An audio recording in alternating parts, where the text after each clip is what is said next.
Welcome back, family. This is your boy ED. For you smart and intelligent folks out there, that just simply means Ed. We're back again. Instead of doing our normal 8-point framework, again, like I said, for the month of April, we really want to dig deep in the theories of project management, meaning we're going to pull a lot of stuff from the book versus the case instead of the pragmatic approach that I've been doing over the past year.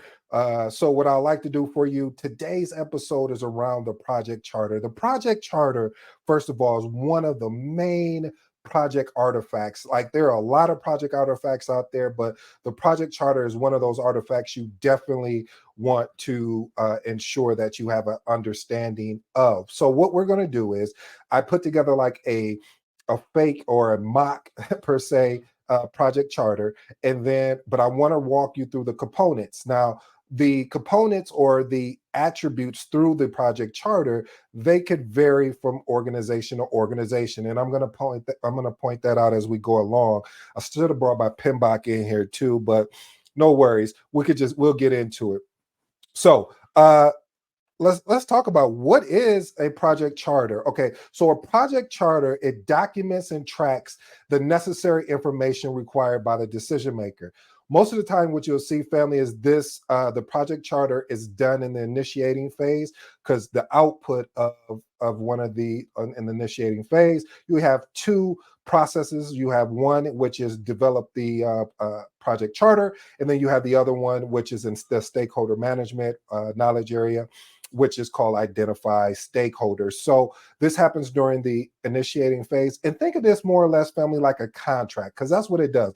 It acts as a contract through the project lifecycle. Now, I do want to bury some I guess made up thoughts or beliefs, and again, every organization, I've seen them do it so many times different, and which is sometimes irritating, because it's like, when you've learned the way how PMBOK teaches you, I'm grabbing another book, the way PMBOK teaches you versus how sometimes you will, other organizations actually creates a project charter. You're like, dang, which one is right? But there is no right or wrong there. So I'll just say that the version I'm going to show you is mostly a more of a what is a typical project charter, as well as the importance of it. So okay. So here we go. So you have how I unpacked this was, I just unpacked it if I was actually building the charter, and for someone that I can explain to, that is very simple. What do I mean by that? Well, first of all, you have your title. You have your prepared by, the date, version, of course, the project overview.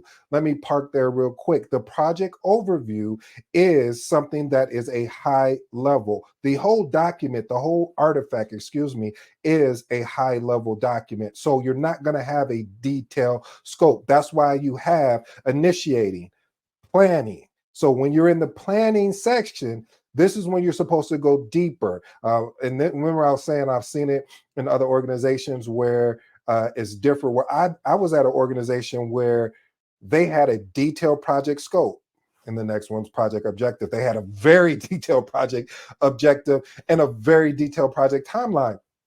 And I was confused, family. I was confused because um, I don't want to use the excuse, say, oh, I've never done it that way, but I didn't. But I was like, the whole point of a project charter is more of a high level overview. And then when you get to those planning area, that's when you really unpack. That's when you really get the team together, because normally who puts the project charter together is a combination of either the project sponsor and a project manager, or it may just be the project manager asking questions. Another version I've seen it where it may be the project manager, project sponsor, as well as a one key stakeholder that may have been identified that has an understanding of the project. So again, we're going through. So stakeholders, project timeline, budget, project risk and mitigation, then roles and responsibility, and then of course the execution of the charter, which is the project charter approval. So here's some further explanation per se. So there's certain aspects that you really want to understand from I guess I'll say from a project charter standpoint. You want to be able to go deeper on some of these. Now, some of them are self-explanatory. Like, we know that going back, we know that the project title, that's self-explanatory. Prepared by meaning who's the person that's putting this together. The date, version is basically what version are we on? Are we on version one? Because you want to ensure that you keep a good version control methodology in place, because if you don't, you don't know what has been changed or what has been updated or removed. So you want to ensure you do that. And then, but let's get into project overview. So a project overview overview again is a high level summary of the project. This can normally include the background, the rationale, the actual purpose of it. And again, key word, if I could just get something to just a ring, high level. Ladies and gentlemen, high level on that. Now, the another aspect of it is project scope explanation. Basically, the project scope really defines the boundaries of the project in detail, but not so super detail in which that you can't leverage planning. As I mentioned to you earlier, that I've seen in other organizations where that's all they do is they'll really do a deep dive on the scope aspect. And I'm like, no, no, no, no. We do that in the planning area. So project objective explanation. Basically, the project objectives is really more or less around the specific, let's say SMART, meaning specific, measurable, actionable, relevant, and time-based goals. Stakeholder explanation. So basically, this is where stakeholders are, whether individual groups, organization, have some interest in the project and the project outcome. Then you have roles and responsibility. This basically clearly defines from a high level what are the roles and responsibilities for each of the stakeholders that thus far that we have identified. And then project risk and mitigation. What are some high level risks that we are already aware of that we need to put some mitigating responses in? So that really kind of answers that piece. So let's go on to the mock project charter that I've created for you, family, so you can really truly get an idea of what this looks like. So again, my project is entitled the Green Horizon Initiative. You guys don't seem excited. Again, the Green Horizon. I don't know. That just seems just right. Horizon Initiative. It is prepared by me, Edward Cole Jr.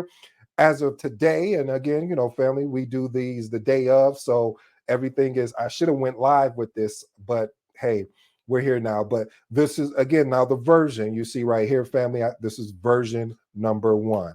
Okay. So the project overview. So the project overview for this particular project will be an initiative to contribute to the objectives of introducing sustainable urban development practices that expect to reduce the CO2 emissions by 40% within the project area. Here's the scope. The project is initiated in response to an increase in urban pollution levels, the community demand for green spaces, and the city's strategic goal of becoming carbon neutral by 2035. Here's the objective. Increase urban green space by 25%, implement 2 renewable energy solutions in the downtown area, introduce eco-friendly public transportation options, and achieve a 40% reduction in CO2 emissions in this project area. So the first aspect that I put together, family, as you can see, and again, when you have I broke it up like this because it's just easier to digest when it comes to understanding and recalling what the charter is. So stepping back again, this is just the introduction, meaning your title, meaning who's prepared by, the date and version. Here we get a little bit more deeper when we talk about the overview, the scope, and what are the actual objections.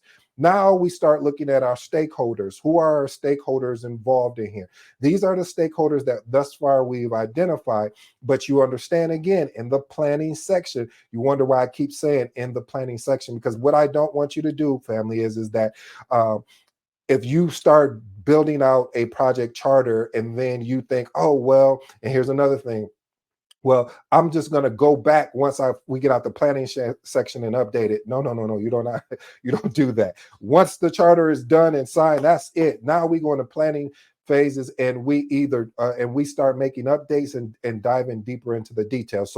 So far the stakeholders that we identified, and we haven't started the planning phase again, are the project sponsor, the project manager, the city council, environment, NGO, and the community residents associates. So as our sponsor, we have Alex Morale.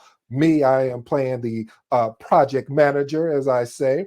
The city council, we have Janice Reed and Ryan Hughes. And for the environmental, we have John Weather.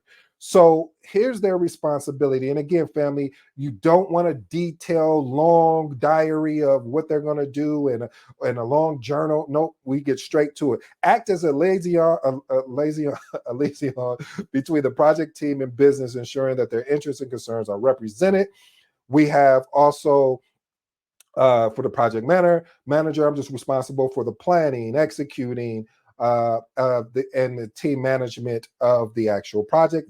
You see how brief that is? I didn't talk about, well, yeah, so I'm going to be scheduling the meetings. No. We're not going through all of that. We'll get to that part in the planning. City Council with Janice Reed and Ryan Hughes. So they're going to provide the necessary approval for project initiation and oversees its alignment with the municipal policies and regulations. And then John Weather, we have him coming in to provide expert advice on environmental sustainability and conservation, practices. And then we have Sarah here, the insurance voices are concerned from a residential standpoint. All right, so here we are in our timeline and budget. So timeline, so we want the project to start in January of 2025, design phase completion by July 2025, construction to actual start in January 2026, and then project completion done on December 2027. The budget that we have allowed it for this particular project is $1 million. The project risk, we identified 2, and then we have 2 mitigation responses. So first one is potential delays due to unforeseen environmental and regulatory issues. So what we're going to do to potentially to address that is going to have early engagement and continuous monitoring. Then we have risk of inefficient funding or cost overruns.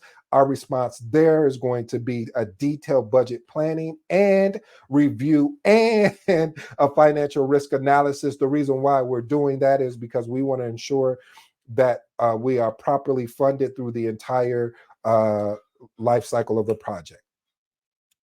The actual sign off of the project, as you see, you can have a list of people. What I recommend though, family, is having if at bare minimum your project sponsor, the project manager, and maybe one stakeholder that you identified that is very crucial to this project. But again, you can have a list of people, but these are the 3 that I recommend for that particular item.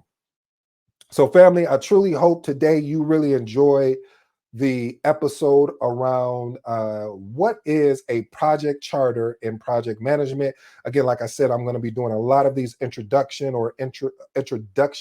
type videos to project management so we can get a better grasp on the artifacts. We can get a better grasp on the terminology, because that's what happens a lot of times, family, when you make the decision to go after this thing that I love, that of course I hope you fall in love with, called project management. You have to understand that what the team, when you go through those interviews and you're actually working the job, you want to understand this terminology. You want to understand how to put together a project charter. I showed you more of less of what should go into it. If we need to, maybe we do a video around, an episode around building out a project charter from scratch, so you can see what the thinking is behind it. That may be valuable, but really, I really wanted you to use this episode as a opportunity for you to grow from how to create a project charter. Because again, the project charter is one of the most important documents within this realm of project management. Well, I hope you enjoyed today's episode. I've been your boy ED. Until next time, you know my slogan. I'm out.